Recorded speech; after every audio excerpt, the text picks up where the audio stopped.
ఇదే పరిశుద్ధమైన గ్రంథంలో మరి తల్లి దీవించిన వారు, తల్లి యొక్క గొప్ప ఆశీర్వాదాన్ని పొందుకున్న వారు ఎంత గొప్పవారు అవుతారో మరి పరిశుద్ధమైన గ్రంథంలో ఉందా అని అంటే, ఇదిగో ఆదికాండము 27వ అధ్యాయం మనం చూస్తేనండి, ఈసాకు రెబ్కాలకు పుట్టిన సంతానం ఎవరండి? యాకోబు, ఏసావు. అవునా? ఎప్పుడు ఏసావుకి ఈసాకు సపోర్ట్, తండ్రి సపోర్ట్, యాకోబుకి తన తల్లి అయిన రిబ్కా సపోర్ట్. అవునా? ఎస్. అయితే యాకోబు ఆశీర్వాదాలను పొందుకున్నాడా తండ్రి నుండి, లేకపోతే ఏసావు పొందుకున్నాడా తండ్రి నుండి? యాకోబు పొందుకున్నాడు. అవునా? ఎస్. ఓకే, అక్కడ మోసం చేశాడు అనుకుందాం. యాకోబు ఏసావులాగా వెళ్ళి ఆశీర్వాదాన్ని పొందుకున్నాడండి, అది తప్పు వారు చేసింది అని అంటే, ఈ వచనం రాసింది పరిశుద్ధాత్మ దేవుడు అండి, నువ్వు నేను కాదు.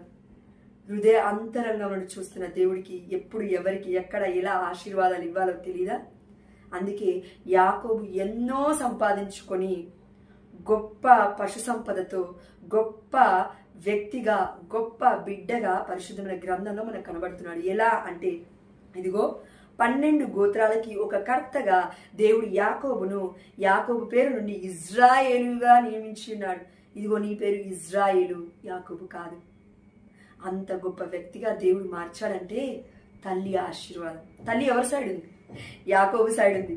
ఎవరు పంపించారు యాకోబుని తండ్రి దగ్గరికి ఆశీర్వాదం పొందుకోవాలి? తల్లి పంపించింది. కాబట్టి ఇదిగో తల్లిని సన్మానించువాడు, తల్లి చెప్పిన మాటలు, గొప్ప మాటలు వినువాడు ఎప్పటికైనా గొప్పవాడవుతాడు, అంతేగాని నాశనం అవ్వడు. కాబట్టి మనమును ఒకవేళ తల్లికి విరుద్ధంగా మాట్లాడుతూ ఉన్నట్లయితే, తల్లిని దూషిస్తున్నట్లయితే, తండ్రిని అగౌరవపాలు చేస్తూ ఉన్నట్లయితే, ఇదిగో దీర్ఘాయుష్మంతులుగా మనం జీవించలేము. గొప్పవారిగా జీవించకపోయినా పర్లేదండి, ఇదిగో వేస్ట్ లైఫ్ జీవించాడు, వేస్ట్గా జీవించింది అనే ఒక సిచ్యువేషన్లో మనం ఉండద్దు. అలాంటి సందర్భాలలో మనం వెళ్ళకూడదు.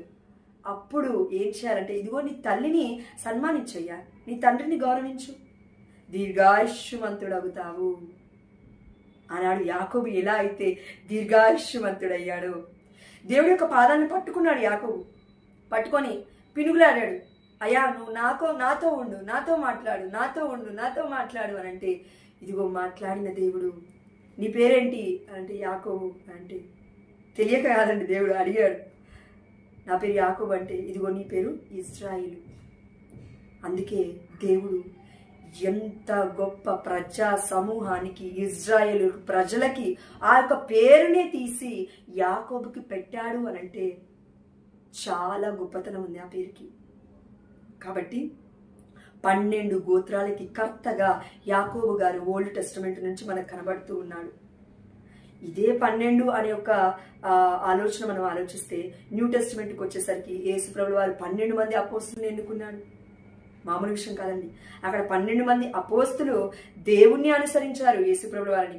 కానీ ఇక్కడ 12 గోత్రాలకి కర్తగా యాకోబు గారు ఉన్నారు అంటే మనం అర్థం చేసుకోవాలి అతనికి ఇచ్చిన గొప్ప స్థానం. ప్రియమైన బిడ్డ, తల్లి మాట విన్నా, రిబ్కా మాట విన్నా యాకోబే అంత గొప్పవాడైతే, అమ్మ మరియ తల్లి మాటను విన్నా యేసు ప్రభుల వారు ఎంత గొప్పవాడయ్యాడు. ఇదిగో తరతరముల వారు అమ్మ మరియ తల్లిని ధన్యురాలని పిలుస్తారు అని దేవుడు చెప్పాడు, పరిశుద్ధాత్మ దేవుడు.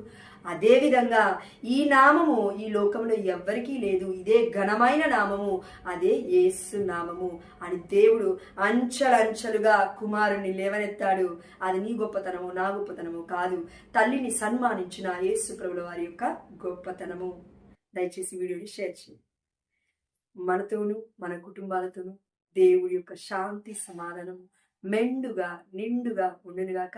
మన ప్రతి ప్రయాణంలో దేవుడు మనకు తోడుగా ఉండి మనకిని మన కుటుంబ సభ్యులందరికీ ఆయుర ఆరోగ్యాలను, ఆర్థికమైన సమస్యల నుంచి మనందరినీ కాచి కాపాడి ఎల్లవేళలా సమృద్ధిగా దీవించునుగాక. Amen. Hallelujah. Praise the Lord in Jesus precious name. Amen. Hallelujah. Have a blessed day. Thank you for watching. God bless you all. Amen. Hallelujah.